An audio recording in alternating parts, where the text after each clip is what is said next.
Nakopis fazari sibad. Sigas. Da kapraban. Sensulage. Mai haramini dugani amo mo butara pa sigila na pakpin. Sana umurok sing. Ang hexe. Wah, digong tang hexe. Sesu hole. Digong na sesu hole.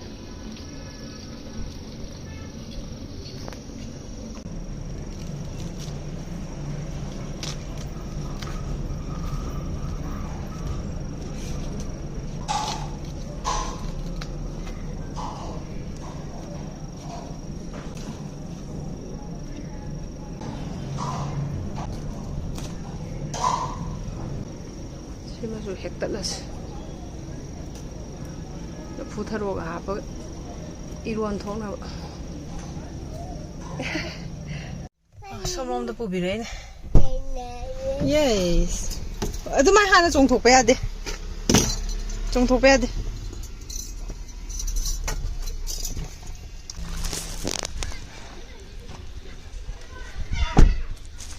Masih di keras sai.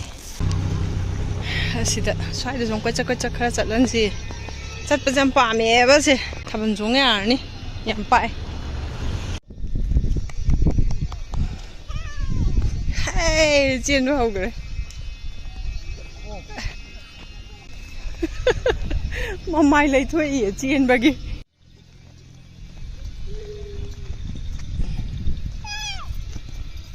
ka chat te no oh nungai đấy làm bạc xe à? Papa cái này.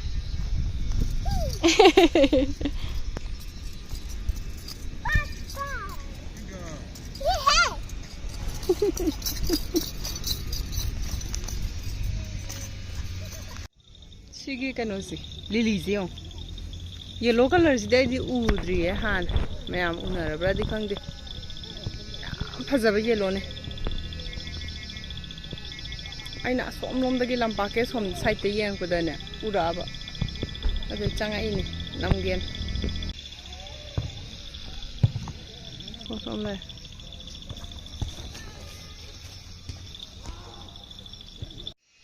rainbow su thole zidra to sina khwa de chau tho ban sfaze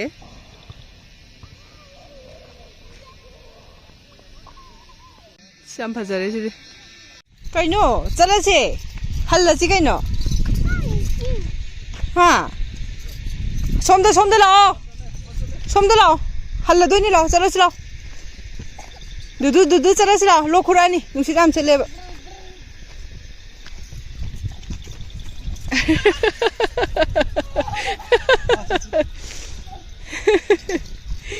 yam pendri ma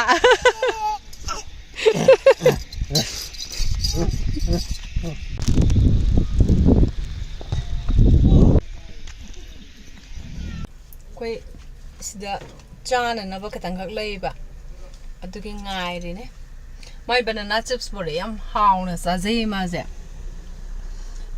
adu pizza ba dagi khara normal tarai ne nanta di sai daga paira mathan daga lepaga ne lambi du sai de yam phatte ba adugi dog am chale to ubra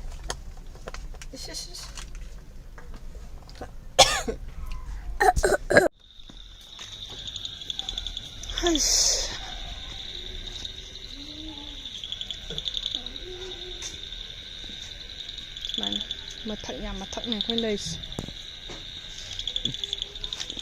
chỗ khơi dùng á xí lấy second floor sáng cá đuôi gì ở đây sát chỗ hay vào cái mẹ ông đâu đi vào môi sẽ lái nhiều không anh là packing đâu vào cái nè hậu gì hậu bạ thà vậy ngang cả rồi mà nó sum nem để cái asida dum changjan cái bini gì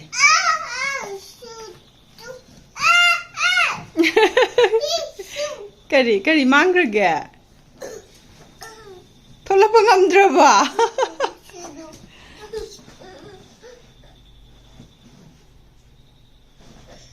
ꯑꯣ ꯃꯅꯨꯡꯗ ꯑꯗꯨꯁꯨ ꯄꯥꯏꯗꯣꯏꯕ ꯁꯤ ꯄꯤꯔꯛꯎꯔꯣ ꯍꯥ ꯁꯤ ꯄꯤꯔꯛꯎꯔꯣ you want this say thank you 하로 thank you 하로나 쿠가 खाइदोकदोइबा हापकदोइबा पोसे सिदासु खरा सिदा जर्नी सिगिसना लगेज ओइना पुलप हापगा थमगिनबको ममा ngahak tang wari ma sanagre na ngangaiba adagi सिगिसना जर्नी दा अखोगी कैरी बैग ओइना दि दum सिनरागा मागी अमा अमा चेंज नुंग चंगागा सु सेसा खरा हापतोरिबा दुना सुमाइना याम खंदोए हापतो हापचिनसे आइगी फिरोंदी से लैरिबा मरी मंगा सिदनी कशु ये पोरक्तेबा अदु अतैसिंग मयाम सिदि लोइनमक से मागी ngakतने खाइदोइबा मयामजे मखल मखन हापगी करिगे सिमसु यावरमे हानगे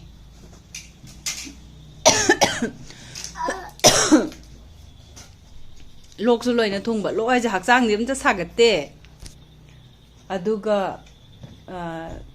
कई लोक त पंखुदा खुबा खनाव मनुंग द ग्रे ग्रे लावरगा ने थबाक त स्माइना लैबा दुगने लोक से दम खुदोइन अखोय अहुमकने तौरिस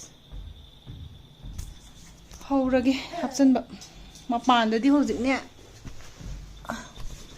लोइ मममेने चिंगसे उरगने कैनोना लैचिनसिना पाइरगा लागा कुपसनबदंग हौगिबनेबको नोंसु याम कन ताई ngasai manipur su nong yam tae na tai bazar ga do uri bok ga yam thomme singa nong yam tai yam talle ngasi yam tai hayeng su nong lei ye shut open shut tau doi ba shut tau ba ya de ko open da tau ra tham ga do ne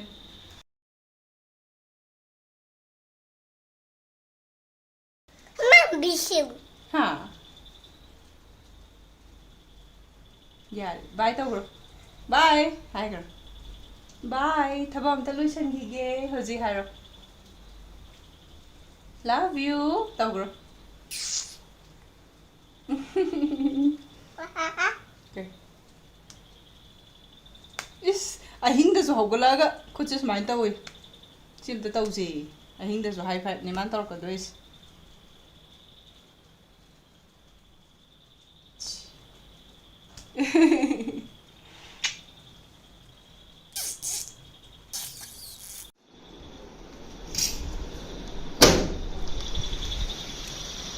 Wah,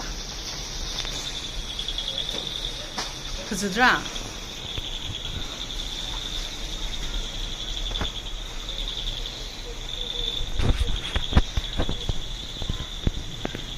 Bazon, nong sina lepte hasidi.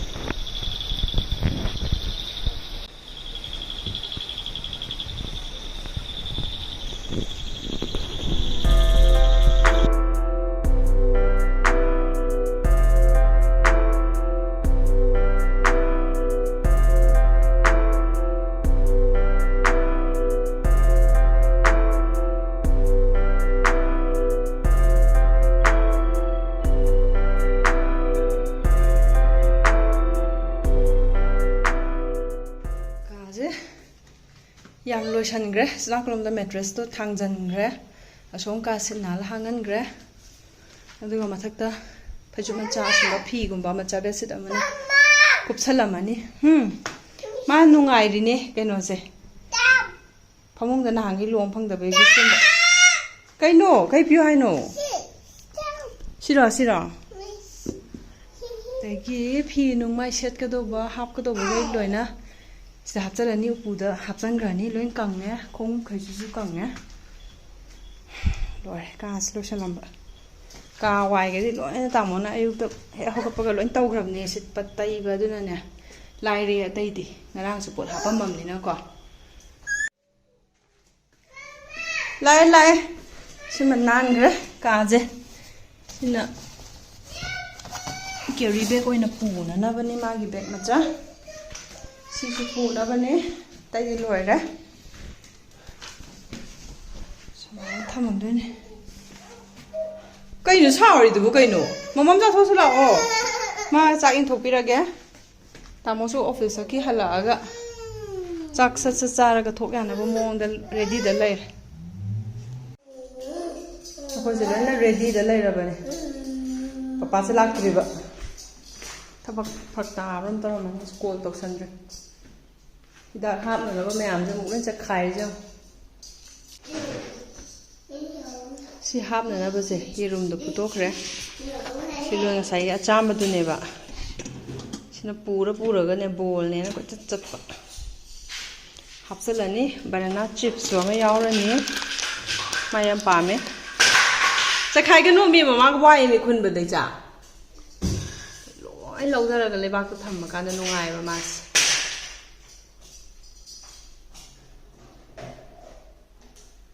ꯇꯧꯅꯣ ꯇꯩꯖꯝ ꯁꯤꯅ ꯀꯐꯣꯏ ꯑꯈꯣꯛꯄꯗꯣ ꯆꯝꯄ꯭ꯔꯥ ꯃꯀꯛ ꯑꯝꯇꯅꯦ ꯍꯥꯞꯄꯤꯁꯦ ꯍꯣꯔꯦꯟ ꯈꯤꯇꯪ ꯅꯨꯡꯉꯥꯏꯇ꯭ꯔꯁꯨꯅꯦ ꯀꯩꯅꯣ ꯑꯣꯏꯅꯕꯅ ꯆꯤꯛꯅꯅꯕꯅ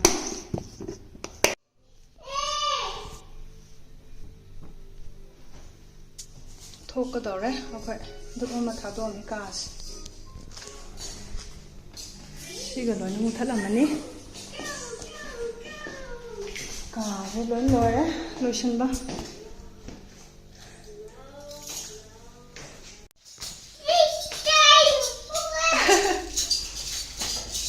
ꯂꯣꯏꯔꯦ ꯀꯥꯁꯦ ꯁꯨꯃꯥꯏꯅ ꯊꯣꯡꯅꯥꯎ ꯀꯩꯀꯩ ꯍꯥꯡꯗꯣꯛꯑ ꯊꯝꯃꯝꯃꯅꯤ ꯅꯨꯡꯁꯥ ꯅꯨꯡ ꯆꯪꯅꯅꯕ ꯀꯩꯅꯣꯁꯦ ꯒ꯭ꯂꯥꯁꯇꯤ ꯂꯣꯏ ꯂꯣꯟꯁꯤꯜꯂꯦꯕꯀꯣ ꯀꯔꯇꯟꯁꯤꯡꯁꯦ ꯑꯗꯒꯤ ꯁꯣꯝꯂꯣꯝꯗ ꯂꯩꯔꯦ ꯀꯥ ꯕꯦꯕꯤꯅ ꯂꯩꯔꯝꯕꯒꯤ ꯂꯣꯏꯔꯦ ꯁꯤ ꯃꯉꯥꯏꯔꯦꯅꯦ ꯃꯩꯁꯨ ꯃꯨꯠꯈ꯭ꯔꯦ ꯑꯗꯒꯤ ꯁꯣꯝꯂꯣꯝꯒꯤ ꯀꯤꯠꯆꯟ ꯂꯣꯝꯒꯤ ꯂꯩꯔꯦ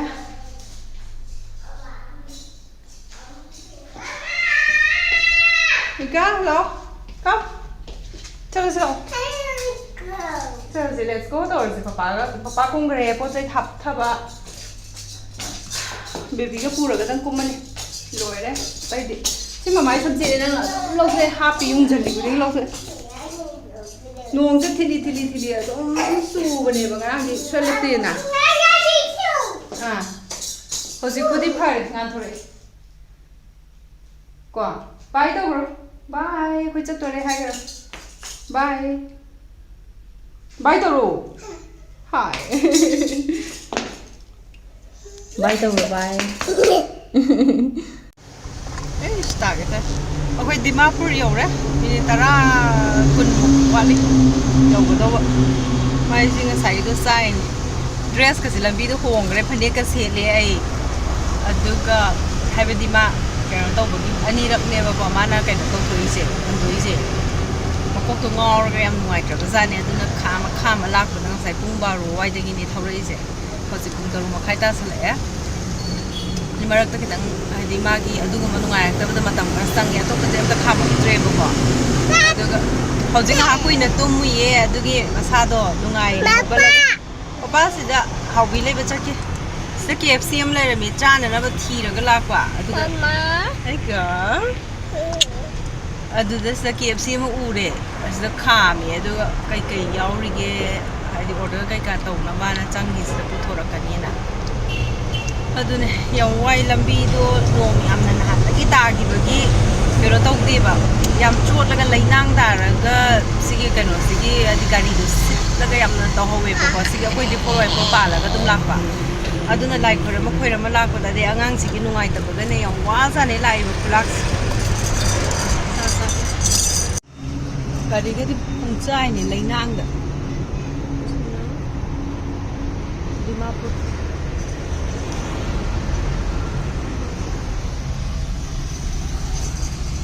Yaurani si yaurdi hep khoi bagi lambi amta yaudram na angang su wara roi. Yam phad. Aina thongron chan ba papa na hinjang ke chan ba chat ki ba si ne ma do si ni ka se tamoi ke kaino ne OTC ne sida Dimapur gi sida ne khoina lai si na muk lak ko su sida ne lai na muk ka da kum chai chai ba du ji chai jing ai dam ta ho be taw ne to phi je pukhalak ba ga ne tham gi ba ga ne मा संगोम अमा पिथक्रे ngасigi kaisum thaktre na ko adagi lafoi ama chai ngasai masa handokhraba matungda adai masadi khara kappaga tumme adai hogalakadai di swai naksalaga lambi ungbo khotpa myam dam ta yaudramne nungai rena poche la yang wai khudang kai se mana tumbai nga thabada lengdana bana lambi na haidatpa myam du da ne angang se lengdana bana sabkhatna bo hotna bada khutsi wazan phi suga do bo yam leire hapsan gre subagi sigi romal sinu to hapka to bine sathe bigi gogo moi to la lage na ne kangsoi ga thongaro adugine sangonga laphoi ga to lage na asi laure ha ko tharage akoi hayengi chatpa khotpa ma taw matamda mu nama age tani ko haidar ko yaro che baby diaper dura diaper je do ma tur tang yaw do da ba ano sin da budi phang ne do gari sa me pirama ba gari sam loi pore o piram da podam nan to ne kyo khang do yora airport